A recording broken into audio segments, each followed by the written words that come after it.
కల్వకుంట్ల ఈ పేరు వింటే చాలు ఆయన ఒక రేంజ్లో ఫైర్ అవుతారు. ఆ కుటుంబాన్ని ఒక ఆట ఆడుకుంటారు. అలాంటి ఆయన కనీసం జూబ్లీ హిల్స్ వైపు కన్నెత్తి చూడటం లేదు. ఆయన వాయిస్ ఎక్కడా వినిపించడం లేదు. మరి ఎందుకు ఆయన మౌనంగా ఉంటున్నారు? ఫైర్ బ్రాండ్గా పేరున్న ఆయన అందుకే సైలెంట్గా ఉన్నారా? తను చూసిన అభ్యర్థి కాకుండా దీపక్ రెడ్డికి టికెట్ ఇవ్వడమే కారణమా? మరో కారణం ఏమైనా ఉందా? లేక ప్రచారానికి పిలవడం లేదా? ఇంతకు కాషాయ పార్టీలో ఏం జరుగుతోంది? ఆ వివరాలు ఈ కథనంలో తెలుసుకుందాం.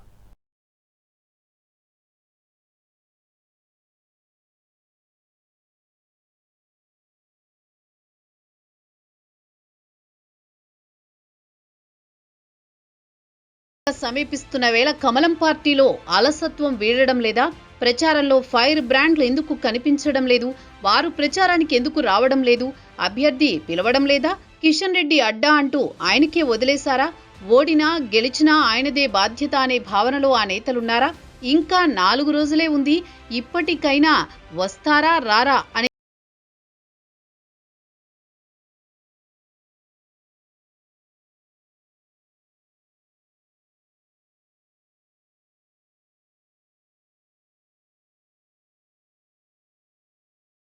రాజకీయ పార్టీలు అత్యంత ప్రతిష్టాత్మకంగా తీసుకున్న జూబ్లీహిల్స్ ఉప ఎన్నిక మరికొద్ది సమయం ఉంది.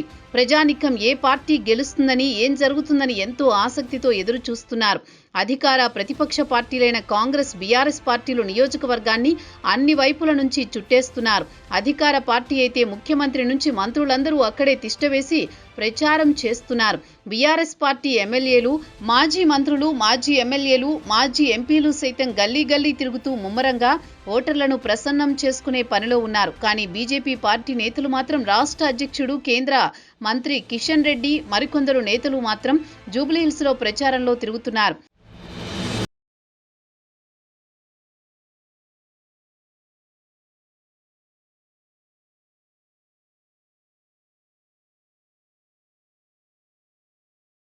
ఉప ఎన్నికల్లో సమయం రోజురోజుకు వేడెక్కుతోంది. అయినా కాషాయ పార్టీ తమ అలసత్వాన్ని ఏమాత్రం వీడడం లేదనే విమర్శలు వినిపిస్తున్నాయి. ఎందుకంటే అభ్యర్థి ఎంపిక నుంచి ప్రచారం వరకు అన్ని అంశాల్లోనూ పార్టీ వెనుకంజలోనే ఉంది. రాజకీయ వర్గాల్లో చర్చ జరుగుతోంది. కమలం పార్టీ ఎంతో ప్రతిష్టాత్మకంగా మారిన ఈ ఉప ఎన్నికను లైట్ తీసుకుందా అనే అనుమానాలు వ్యక్తమవుతున్నాయి. ప్రచారానికి కేవలం 4 రోజులే సమయం ఉంది. అయినా ఇప్పటి వరకు క్షేత్రస్థాయిలో ఒకరిద్దరు నేతలు తప్పితే ఎవ్వరూ ప్రచారానికి పెద్దగా ఆసక్తి చూపడం లేదని చర్చ సాగుతోంది. ఇప్పటికే ప్రధాన పార్టీలు ఆయా డివిజన్లకు మంత్రులను కేటాయించింది. కాంగ్రెస్ ఒక్కో డివిజన్ 2 మంత్రులకు బాధ్యత అప్పగించింది. కానీ బీజేపీ మాత్రం ఆ విషయంలో పూర్తిగా వెనుకబడి ఉందనే టాక్ వినిపిస్తోంది.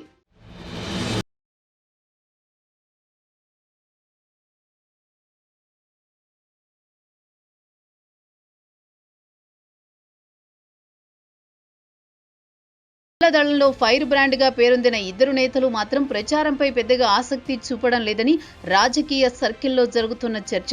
ఒకరు కరీంనగర్ ఎంపీ బండి సంజయ్, మరో నేత నిజామాబాద్ ఎంపీ ధర్మపురి అరవింద్. కేంద్ర మంత్రి బండి సంజయ్ మాత్రం దీపక్ రెడ్డి నామినేషన్ రోజు ర్యాలీలో పాల్గొన్నారు. ఆ తర్వాత ఆయన ఇప్పటి వరకు ప్రచారానికే రాలేదు. అదేవిధంగా ధర్మపురి అరవింద్ కనీసం ఇప్పటి వరకు జూబ్లీహిల్స్ కు రాకపోవడమే పార్టీలోనూ రాజకీయ వర్గాల్లోనూ జరుగుతోన్న పెద్ద చర్చ. ఎందుకు ఆయన రావడం లేదు? ఆయనను అభ్యర్థి ప్రచారానికి ఆహ్వానించారా, లేదా ఆయన పెద్ద ఆసక్తి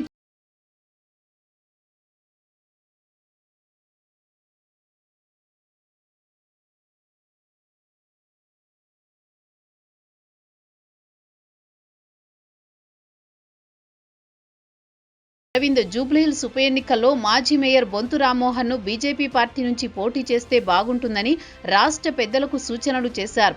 కానీ ఆయన సూచించిన వ్యక్తికి కాకుండా గతంలో పోటీ చేసిన దీపక్ రెడ్డికే అధిష్టానం టికెట్ ఇచ్చింది. దీంతో ఆయన మౌనంగా ఉన్నారని సమాచారం.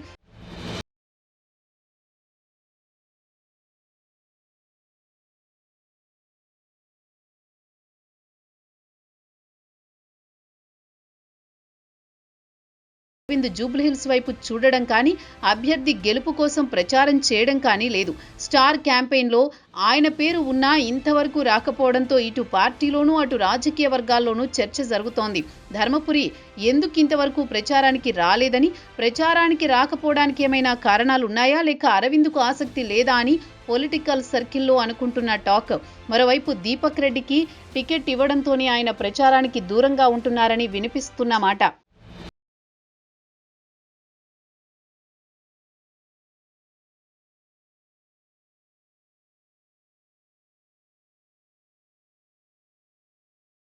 జూబ్లీహిల్స్ ఉప ఎన్నికకు పోలింగ్ ఈ నెల 11న జరగనుంది. మరికొద్ది సమయం ప్రచారానికి ఉంది. ఈ సమయంలోనైనా ఫైర్ బ్రాండ్ సంజయ్ ధర్మపురి ప్రచారానికి వస్తారా రారా అనేది పార్టీ శ్రేణుల్లో ఉత్కంఠ నెలకొంది. అన్ని పంచుల కంటే చివరి పంచు వేరే అన్నట్లు పార్టీ శ్రేణులకు, ఓటర్లకు ఆ కిక్ ఇస్తారా లేదా అనేది వేచి చూడాలి.